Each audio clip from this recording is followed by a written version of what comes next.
você, leitor e leitora do Portal do Holanda. Eu sou Humberto Amorim e estou de volta para darmos continuidade a este ciclo virtuoso de entrevistas que começamos desde o início de agosto.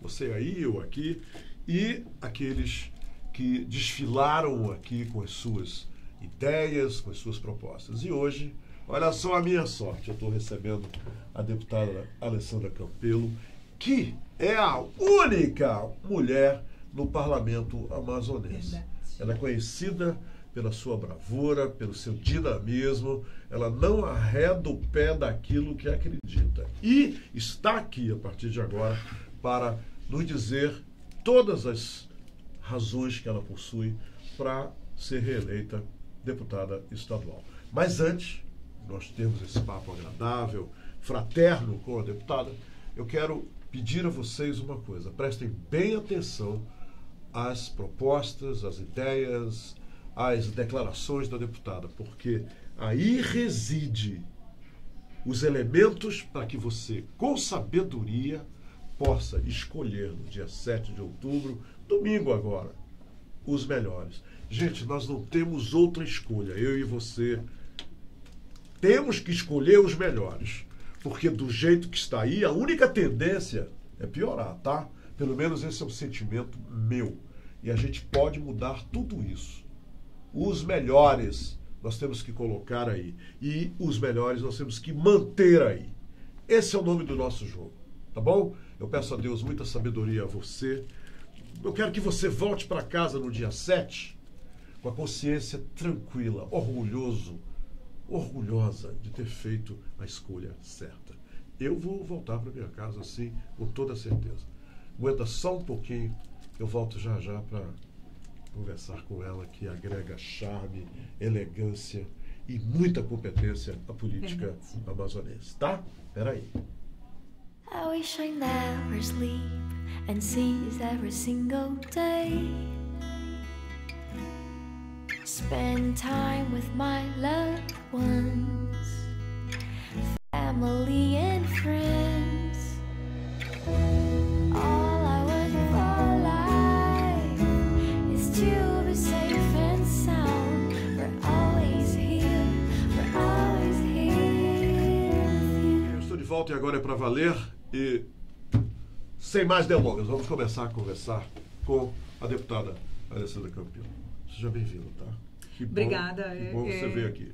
Eu quero agradecer e fazer um elogio mesmo a vocês aqui, a você, Humberto, ao Portal do Holanda, porque esse espaço ele é muito importante para a democracia, para que as pessoas conheçam, né, os candidatos em que elas vão votar, para que as pessoas tenham certeza do que vão estar fazendo no dia 7. Então, esse espaço contribui muito para a nossa democracia. Obrigado, deputado. Em nome de todos nós do Portal do Holanda.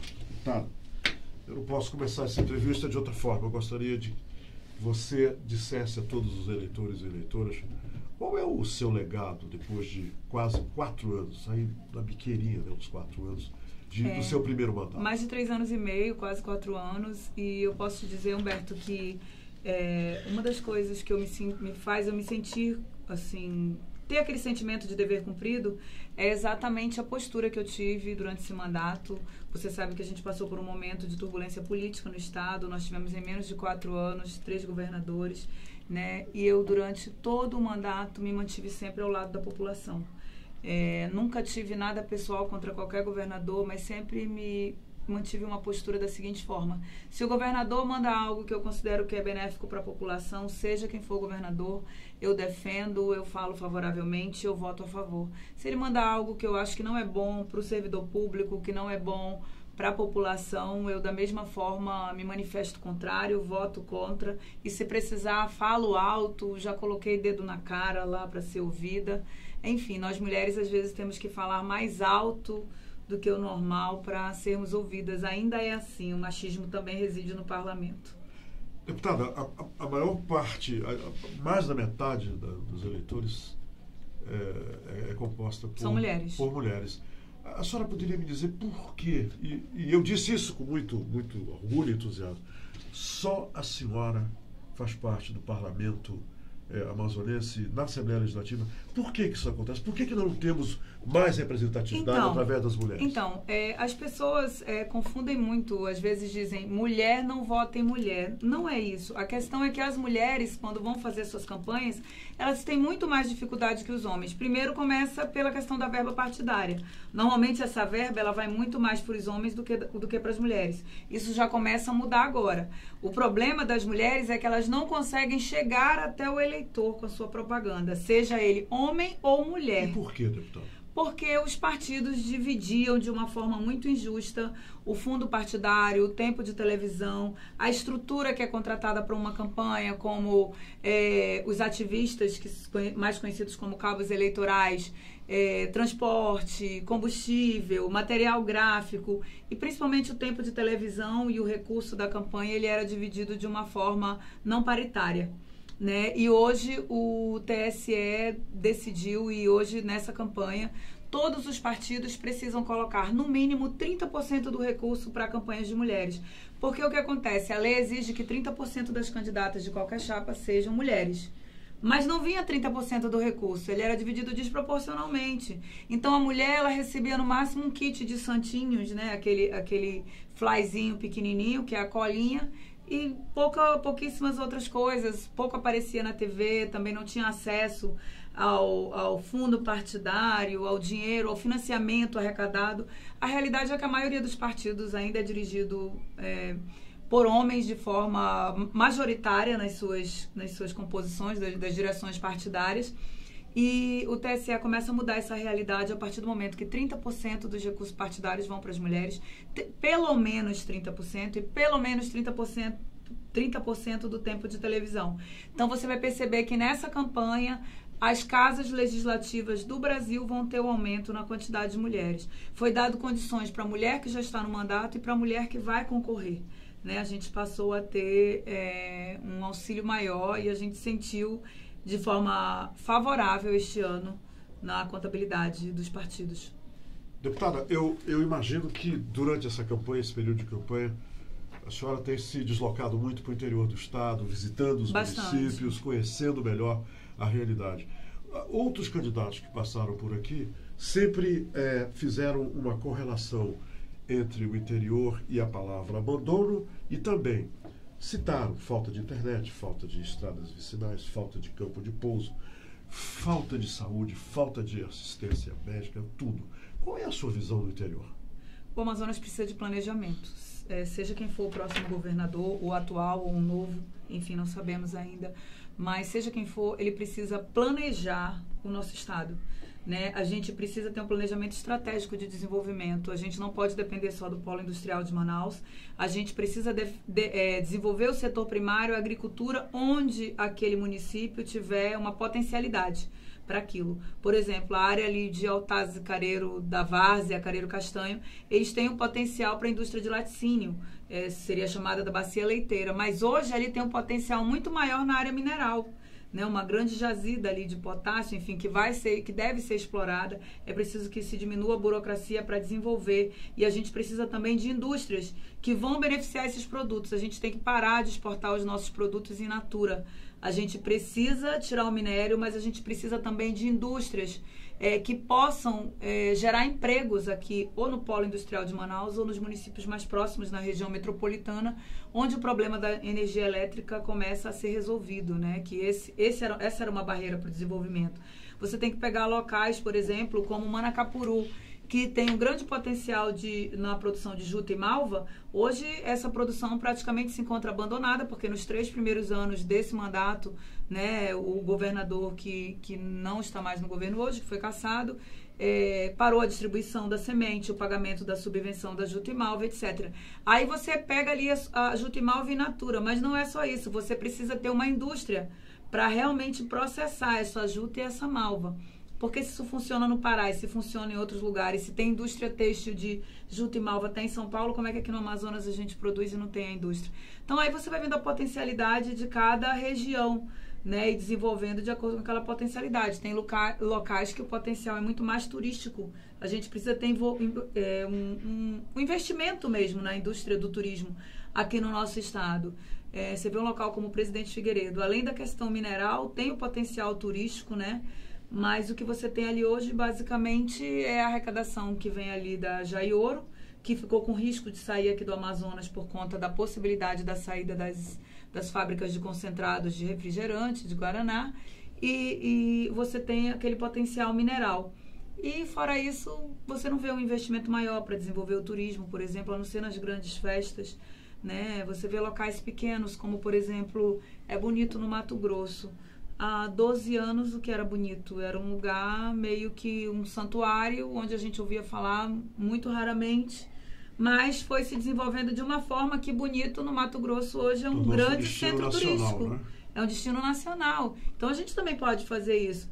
Tem poucos voos? É verdade, a gente tem poucos voos. Mas a gente precisa incentivar a indústria aérea, digamos assim, né? As empresas aéreas, através, por exemplo, de redução de CMS, né? De outras formas que o governo possa desenvolver, mas a gente precisa também ter aquele potencial turístico ali pronto para receber o turista. Porque tem lugares de muito difícil acesso e que muitas pessoas vão.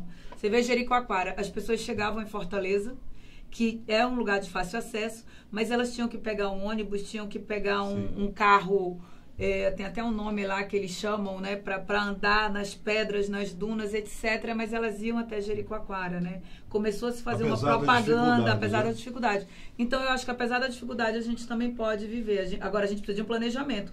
A gente precisa de um governo que diga assim, qual é o Amazonas que eu quero daqui a 5 anos, daqui a 10 anos e daqui a 20 anos, em todas as áreas. Eu estou falando de emprego, mas eu estou falando também de esporte, estou falando de índices do IDEB. A gente precisa que a Secretaria de Planejamento funcione com um planejamento estratégico para o nosso estado. Uma família, quando ela quer construir uma casa, ou quer melhorar a sua casa, eles se planejam. Quando a família está empregada, vamos fazer uma poupança, vamos guardar tanto, porque primeiro a gente vai construir um quarto a mais para o nosso filho, depois a gente faz um puxadinho no quintal, que tem gente que chama de edícula, e vai se planejando. Uma empresa pequena da mesma forma, quando vai crescendo, né? Você pensa no que você quer ser daqui a 5 anos, daqui a 10 anos, daqui a 15 anos. E o Estado precisa ser pensado assim. A Guadalupe me fez uma pergunta interessante. Aliás, pediu que eu lhe fizesse essa pergunta. Ela diz que as mulheres vivem, principalmente as mulheres vivem com muito medo em Manaus devido à violência. A senhora vive com medo em Manaus? E o que pode ser feito para diminuir os índices de violência na nossa cidade? Eu vivo com medo. A minha filha, que hoje não está morando aqui porque está estudando fora daqui, ela, quando está aqui também eu tenho muito medo pela minha filha. Eu tenho medo pelo meu filho. Hoje o Amazonas é um lugar perigoso para homens e mulheres. No Brasil inteiro a violência tem crescido muito e eu acho que o descuido que a gente teve nos últimos 3 anos de governo nesse estado, de 2015 a 2017, eles fizeram o estado andar para trás. Eu espero que... Em termos de violência. Em termos de violência, porque você não teve investimento na segurança pública, você tem policiais muito dedicados, mas que não têm o armamento, os equipamentos necessários. Até o treinamento, né, deputado? Exatamente.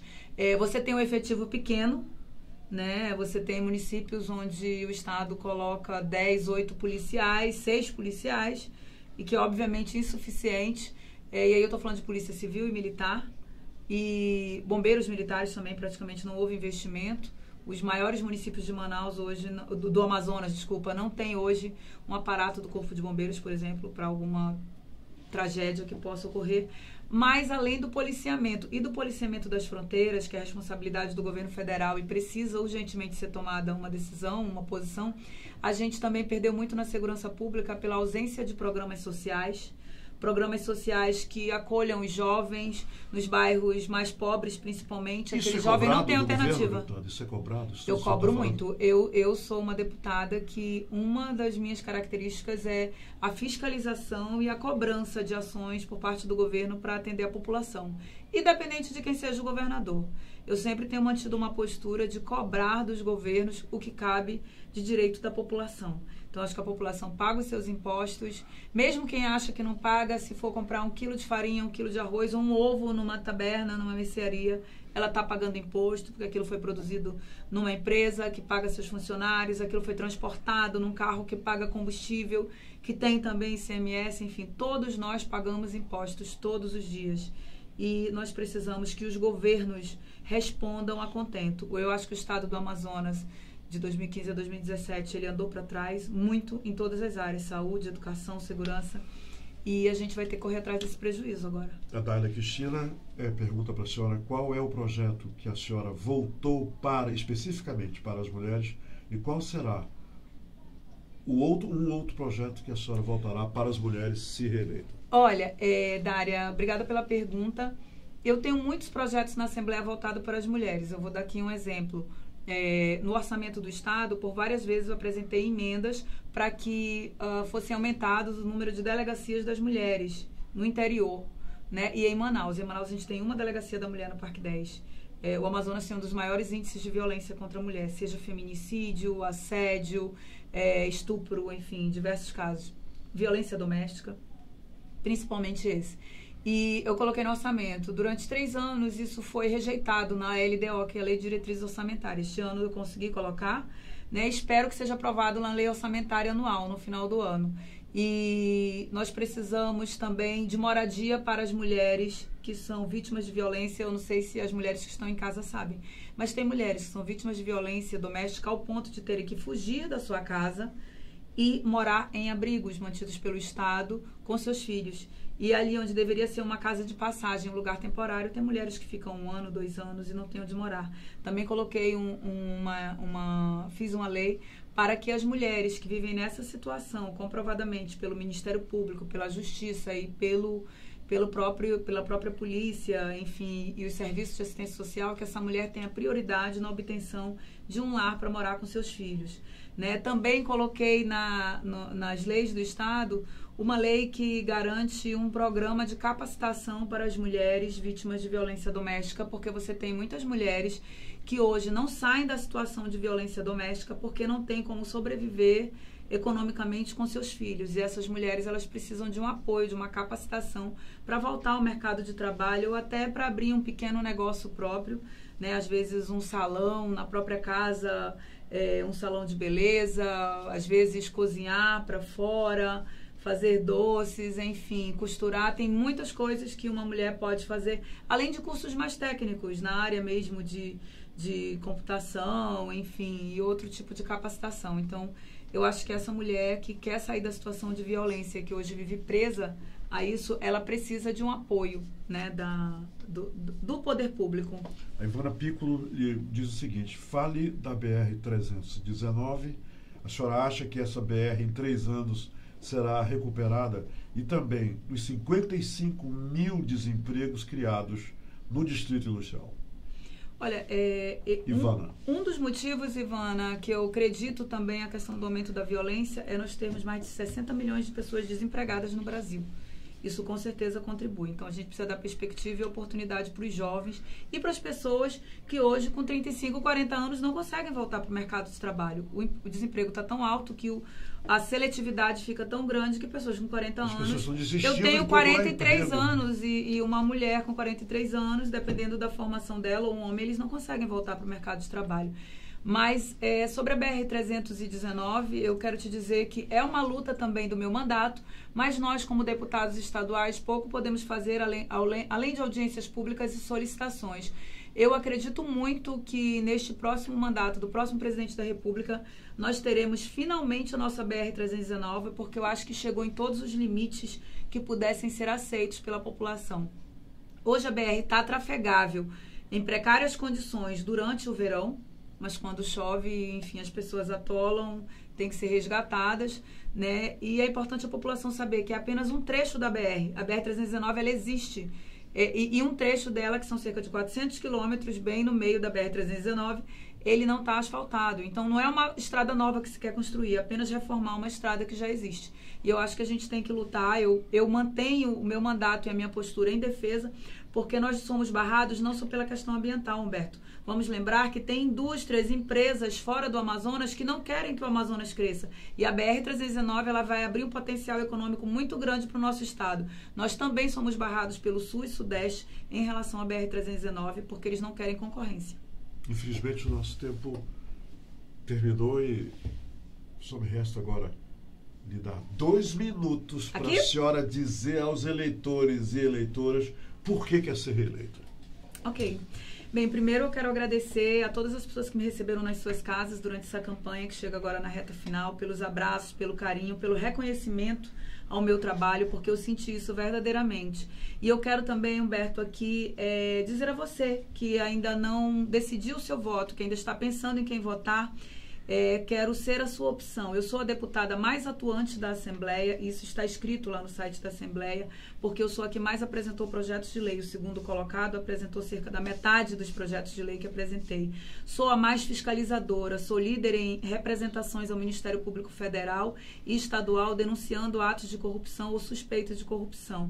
Da mesma forma, sou a deputada mais presente no plenário. Eu não chego lá, dou presença e vou embora. Eu participo dos debates e de todas as discussões. E durante 3 anos e meio do meu mandato, pouco mais de 3 anos e meio, eu me mantive sempre ao lado da população, independente de quem fosse o governador, ao lado das pessoas mais pobres, do servidor público, de você, mulher, que não consegue fazer exames, que não tem acesso à saúde, que não tem creche para que você possa estudar e trabalhar e ter onde deixar o seu filho. Por isso eu quero pedir aqui não só o seu voto, mas o seu apoio para pedir o voto da sua família e dos seus amigos. Para Alessandra Campelo, 15123. Não vamos procurar santinho no chão, na porta das escolas, para achar em quem votar no dia da eleição. Tem gente que faz isso. Tem gente que ainda faz isso. Leve sua colinha, é 15123, a única mulher da Assembleia Legislativa. Por isso, em especial, quero pedir o apoio das mulheres. Nós somos 24 deputados estaduais e eu sou a única mulher. Por que dar seu voto para um deputado? Se você tem uma mulher que lhe representa, que está sempre ao lado da população e que nunca ficou ao lado de um governo em detrimento da população. É isso. Todas as vezes, deputada, que eu encerro a entrevista, eu converso com os leitores e leitoras fazendo um pedido. Eu gostaria que a senhora fizesse, desta vez, no meu lugar. Diga para o leitor, para a leitora, para o eleitor e para a eleitora, o grande prejuízo que será causado a toda a comunidade, não só amazônica, mas brasileira, se eles venderem ou trocarem os seus votos. Olha, quem tenta comprar o seu voto, normalmente ele compra com dinheiro público que talvez já tenha sido roubado do remédio, da merenda escolar, enfim, do atendimento que você não tem. Então essas pessoas compram voto, já chegam mal intencionados, eles sentem que já pagaram pelo voto, então eles não precisam prestar trabalho. Vocês têm que votar, repudiar, na verdade, as pessoas que vendem voto e votar totalmente contra essa direção. Né? Eu acho que isso é repugnante e é um absurdo que isso ainda existe hoje no nosso estado e no nosso país. As pessoas quererem se aproveitar de uma miséria muitas vezes causadas ou pelo menos mantidas por grupos políticos e se aproveitar disso para comprar o voto da população. Eu acho isso uma verdadeira covardia. Deputada, muito obrigado pela entrevista. Foi realmente muito prazeroso lhe entrevistar. Legal. Olha, e tem que dizer também para o pessoal não votar nulo, nem em branco. Diga!